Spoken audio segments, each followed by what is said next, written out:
All rolling? Rolling. Rolling.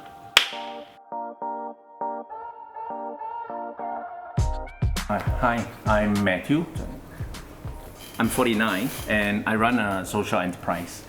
I provide jobs for ex-offenders. I appreciate the second chance given to me, hence I'll like to pass this on.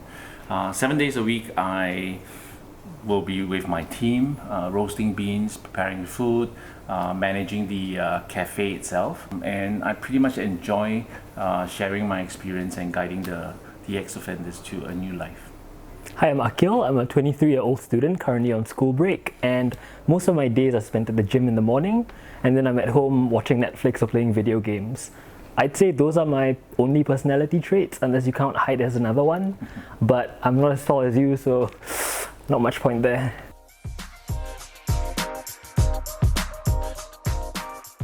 Sounds like some sort of space tech device that gets you high, I guess.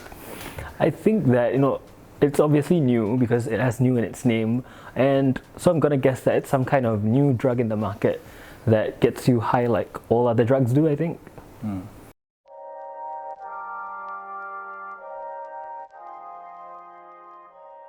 So what are your thoughts on this?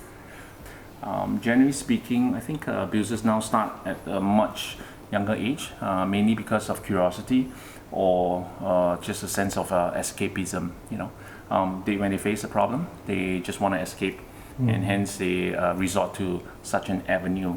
But the problem is when they return, they will face the same problem again. If they repeat this on a regular basis for a long time, they become addicted to it. I think it will probably be significantly higher than the other drugs in terms of the effects itself, because you have no idea what they put inside there, and I probably think it's even can cause death. I think it will bring about health complications, so maybe seizures, fainting spells, and maybe even damage to your organs. But like you said, you can't forget about death, because I think that's really one big effect that it could possibly have.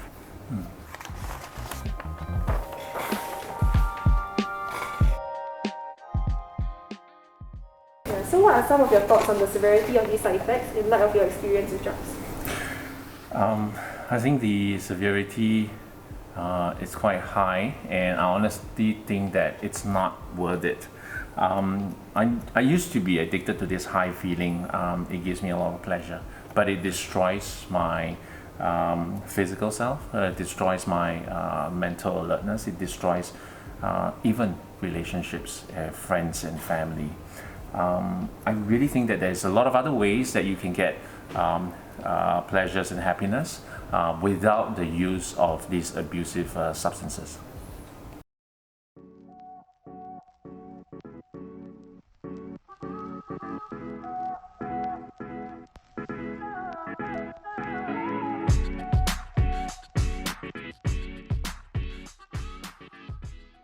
So how is NPS similar or different to the other drugs that you've encountered or heard of before?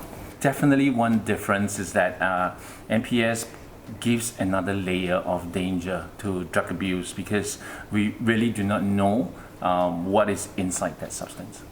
I think this also makes it extremely hard for the authorities to get their hands to control the situation. Actually, I'm wondering, how do the authorities even classify these NPSs? Because I'm sure there's new ones always popping up. Yep. So I wonder how CNB and other law enforcement agencies actually deal with it.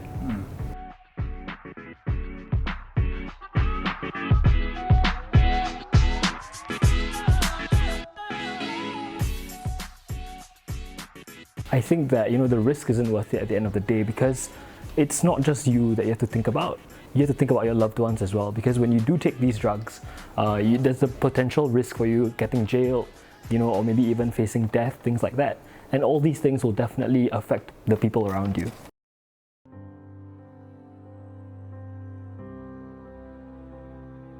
We think that when we consume drugs, we only affect ourselves. We do not affect the people around us. And that's actually a myth. Because as you consume drugs, you cannot focus, you don't go to your job, you don't feed your family, you cause a lot of stress in your family. You can't study, or when you get into a high temper, you get into arguments with your beloved, and a lot of situations will come up. And this will literally destroy the life around you. My advice to a lot is that if you do treasure all your friends, your family, and all those people that it's around you, drugs is the last solution for your problem. It's too high a cost to pay.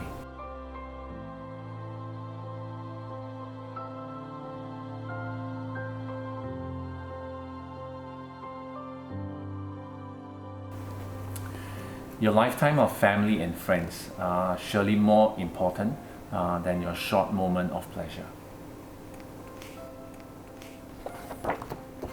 Anyone can fall prey to drug use. Don't write them off, please.